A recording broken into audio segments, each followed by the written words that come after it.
अगर मैं आपसे कहूँ कि बिग बॉस ने अश्नीर ग्रोवर को ट्रोल करने के लिए ही बुलाया था, और ये बात ढगेश ने भी कही है, और उन्होंने सलमान खान के बारे में पैसों को लेकर कहा ही क्यों, ये भी आगे वीडियो में पता चलेगा। ये पहली बार नहीं है कि अश्नीर ग्रोवर इतना ट्रोल हो रहे हैं। अक्टूबर 2021 में शार्क टैंक की शुरुआत होती है और थोड़े ही टाइम में शार्क टैंक बहुत ज्यादा फेमस भी हो गया था। और शार्क टैंक से ज्यादा अश्नीर ग्रोवर, क्योंकि उन्होंने अपनी इमेज ही सिग्मा मैन टाइप बनाकर रखी थी, जो लोगों को बहुत ज्यादा पसंद भी आई थी। फिर थोड़े टाइम बाद उनकी आशीष सोलंकी से कंट्रोवर्सी होती है। आशीष सोलंकी बेसिकली एक स्टैंड अप कॉमेडियन है, जिन्होंने पास्ट में इंडियाज गॉट लेटेंट जैसा शो बनाया था, जिसमें उन्होंने अश्नीर ग्रोवर को एज अ गेस्ट बुलाया था। लेकिन आशीष सोलंकी ने जो शो बनाया था उसमें जोक्स बोलने थे, जैसे समय रहना के शो में होता है, लेकिन अश्नीर ग्रोवर सिग्मा इमेज की वजह से जोक्स बोल ही नहीं पाए। फिर उन्होंने आशीष सोलंकी से कह दिया कि ये एपिसोड पब्लिक ही नहीं होना चाहिए या उनका पार्ट ट्रिम होना चाहिए, वरना वो उन पर लीगल केस कर देंगे। दोस्तों, अपना शो बनाने के बहुत सारे चैलेंजेस होते हैं, मुझे अभी भी पता चला। और पता ये चला कि ये जो हमने एपिसोड शूट किया था, इसके बाद हमें हमारे गेस्ट ने बताया कि ये वाले जोक्स वो बिल्कुल नहीं झेल पाए हैं। तो अब हमें बहुत सैडली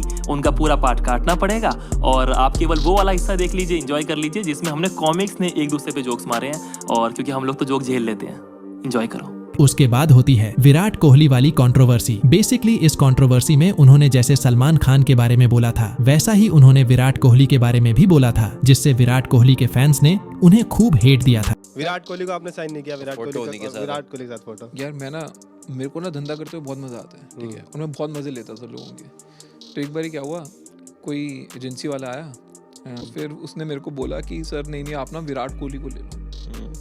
तो फिर मैंने बोला चल विराट कोहली को ले लेते हैं। उसने एक अमाउंट बोली, एक्स अमाउंट, अभी बोलूँगा नहीं, वो विराट कोहली बुरा मान जाएगा। फिर बोलता है कि आप अनुष्का को भी साथ में ले लो। मैंने बोला मैंने कौन से मान्यवर के लहंगे पहनाने और मतलब शेरवानी बेचनी है, वो मान्यवर वालों ने कर लिया एक बारी। तो फिर मैंने बोला नहीं यार कुछ और प्लेयर बता। तो बोलता है उसके बाद सर किसी की औकात ही नहीं है, ठीक है। मैं बोला सर किसी की औकात नहीं है? कह रहा हाँ जी किसी की औकात नहीं। मैंने बोला एक काम कर, जितना तू मेरे को कोहली बेच रहा था ना, उसको डिवाइड बाय 2 कर, इस नंबर पे मेरे को 11 बाकी प्लेयर ला दे। और मैंने वही डील करी। फिर होती है सलमान खान वाली कंट्रोवर्सी। बेसिकली 2018 में जब उन्होंने भारत पे बनाया था, तब उन्होंने सलमान खान को एज अ ब्रांड एम्बेसडर लिया था, और किसी को भी ब्रांड एम्बेसडर लेने के लिए एक एक्स अमाउंट ऑफ मनी पे करनी होती है, और इसी के बारे में उन्होंने ये बोला था। और उसके बाद जब वो बिग बॉस में गए, तब सलमान खान ने उस वीडियो को पॉइंट आउट किया। अश्लील मैंने आपको मेरे बारे में कहते हुए सुना है, इसको इतने में साइन कर लिया, उतने में साइन कर लिया, सब फिगर्स भी आपने गलत दे दिया, तो फिर ये दोगलापन क्या है? सर वो may be in the podcast did not come across correct, लेकिन जैसे ये है ये बराबर आ रहा है, ये अच्छी बात है, सीख रहे हैं। और जिस हिसाब से अब आप बात कर रहे हैं, वो जो मैंने आपको वीडियो देखा है, ये आपका एटीट्यूड वो वहाँ पर नहीं था।